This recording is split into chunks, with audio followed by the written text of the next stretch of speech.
Je tenais à présenter mes chaleureuses félicitations et ma reconnaissance à l'endroit du Khalife général du Fogny, Imam Sané, à l'endroit de tous les khalifes ici présents et de tous les dignitaires religieux et à travers eux, mon vénéré guide Imam Fansou Bodian. Je salue de passage les deux délégations des shérifs de Dar Khairi, l'imam de Djouloulou et le porte-parole également des shérifs. Et au-delà des salutations, toute la délégation qui m'a accompagné de Dakar jusqu'ici et l'ensemble des dignitaires et chefs religieux et coutumiers ici présents. Mention spéciale au comité d'organisation. Je remercie de passage la DMTA qui a bien voulu nous mettre à la disposition ce matériel, mais également l'ensemble des acteurs qui se sont activés pour la réussite de ce gamou. Le gouvernement a fait l'objet d'interpellations. La séance n'est pas une opération de cahier de doléances, mais lorsque le gouvernement est interpellé, si la réponse est disponible, je dois la donner pour le compte des populations. C'est en ce sens que je me réjouis aujourd'hui de vous passer les salutations de son Excellence, Monsieur le Président de la République, Bassirou Diomaye Diakhar Faye, et du Premier ministre, Monsieur Ousmane Sonko. Premier ministre, par ailleurs, qui a bien voulu me libérer aujourd'hui, malgré l'existence ou la tenue du Conseil interministériel sur le Hajj, auquel ma présence était plus que nécessaire. Mais lorsque je lui ai dit que je devais me rendre au Fogny pour le gamou, c'est lui-même qui m'a trouvé la solution, parce que je n'avais pas pris le billet d'avion, pour me mettre en rapport avec le ministre Guirassy, et pour nous permettre de venir avec l'avion militaire qui nous a déposé à Cap Skirring avant de continuer sur Kédougou. Je l'en remercie et je tenais à lui faire ce témoignage parce qu'il m'avait dit ceci: lorsque vous faisiez le tour pour élire le président Bassirou Diomaye Diakhar Faye, vous n'avez jamais manqué ces gamous, ce n'est pas aujourd'hui, il faut partir.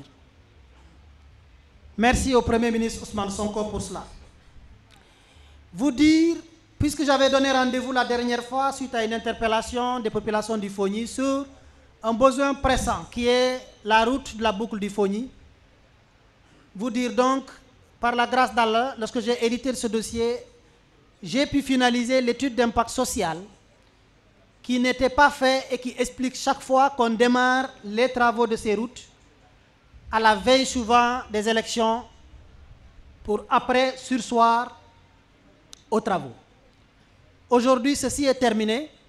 C'est des travaux qui s'inscrivent dans le cadre du PSD. Le PSD qui va reprendre les orientations dans le cadre d'un nouveau programme voulu dans le cadre du programme du plan Diomaye pour la Casamance. Nous avons le choix de démarrer cette route avant l'hivernage, mais sachant ce que l'hivernage nous coûte en empruntant les routes additionnelles, j'ai instruit les services de l'AGEROUTE d'étudier minutieusement sur l'opportunité d'attendre à la fin de l'hivernage pour le démarrage. Comme ça, puisque les travaux sont censés durer maximum 18 mois, avec un coup d'accélération, nous allons pouvoir les inaugurer ou en tout cas permettre la situation, même si, la circulation, même si avant le prochain hivernage, le tronçon ne serait pas totalement terminé. Donc retenez que le tronçon initialement qui était arrêté à Sindian, aujourd'hui va se prolonger jusqu'à Djibidione.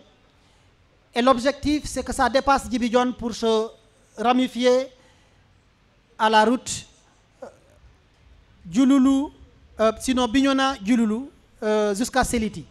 Au moins, à défaut d'avoir une boucle entière, on a un demi-cercle qui fait une demi-boucle. Cela dit, je n'ai fait que répondre à une question. Mais dans l'ambition du Premier ministre, tout ceci fera l'objet d'une présentation globale à l'occasion de la toute prochaine venue en Casamance du Premier ministre Ousmane Sonko, dans le cadre de la pose de la première pierre du plus grand pont du Sénégal, qui sera le pont qui viendra en remplacement de l'actuel vieux pont Émile Badiane de Ziguinchor. Le Premier ministre sera à Ziguinchor à une date qui vous sera communiquée, mais vous pouvez retenir que c'est avant l'hivernage. Et les travaux de ce pont ne seront comme prétexte pour vous présenter globalement l'ensemble de ce qui a été retenu dans le cadre du plan Diomaye pour la Casamance. Je voudrais remercier l'ensemble de l'organisation de ce Gamou et réitérer mon souhait à ce que tous les intellectuels, tous les cadres du FONI travaillent à épauler l'ensemble des imams pour qu'ensemble, nous fassions du Gamou un outil de développement redoutable, parce que c'est possible, parce que le FONI en a besoin et parce que nous en avons les capacités. Je vous remercie de votre aimable attention.